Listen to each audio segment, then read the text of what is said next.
into our homeschool group. But as we are driving to school, I'm thinking about this morning about God's voice and how it isn't what we think it is. And I was thinking about it in context with my son and all of my children, but specifically how when I speak to them, I want them to know my voice. I want them to hear my voice, and I want them to listen to my voice.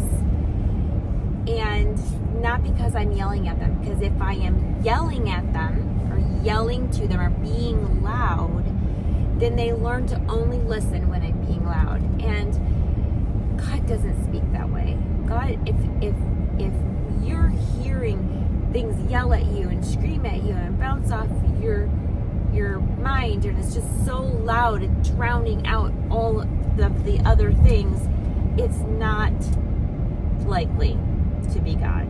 Because God speaks to us through our heart. He speaks to us in our silence. He speaks to us in our quiet.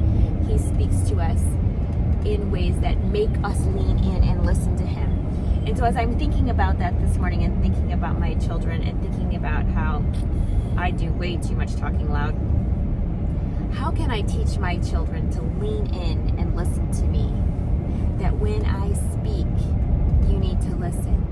And if I get quiet, you need to lean in. Because you're responsible, you are responsible for the words that I say to you. And as a Christ follower, I am responsible for what God says to me. And if I did not hear His voice, it was because I was not listening. And I want my children to learn that. As I am modeling that, I should be modeling that, but I should also be teaching that, because one of the jobs as parents that we have, that God has called us to, is to teach our children for their future. We are teaching them to grow up, to move out, and to be responsible, Christ-following young men and young women. And what does that look like? And if we do not show them and teach them how to hear God's voice, it will take them so much longer to figure that out. And so here I am with 4 adult children and 1 small child, 2 of them still at home, and just really, not that I didn't know these things. Sometimes I act like this is some revelation that I just heard, and it's not really probably almost ever true. Like, these are things that I've heard before and forgotten, or I've gotten lost along the way. But teaching my children that when I speak, when their father speaks, you need to listen, because you're responsible for the words.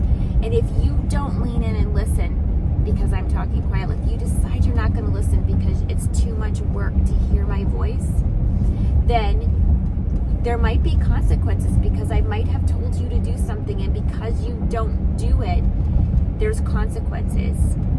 Or you might miss out on a reward, because I might have said, tonight, if you're home in time, we're going to go out for ice cream.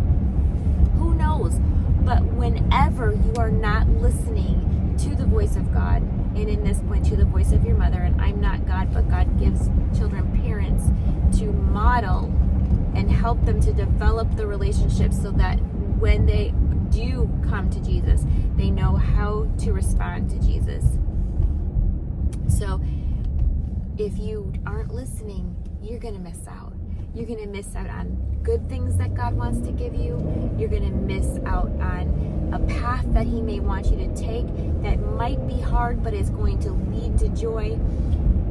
We have to stop. We have to be quiet. We have to lean in. And we need to teach our children to lean into us, not constantly screaming them. And we don't take responsibility for the words for them hearing the words that we say. If I have your attention, then you need to listen to me. And if I talk quieter, you need to come closer to my presence to hear my words. So today I challenge you to teach your children to lean in and listen, so that in the future they will lean in and listen to God. So thank you for listening today, and I hope that that tip was helpful or made you think about raising your children in a different way, not wholly in a different way, but how to teach them a little bit more how to listen and how to obey God.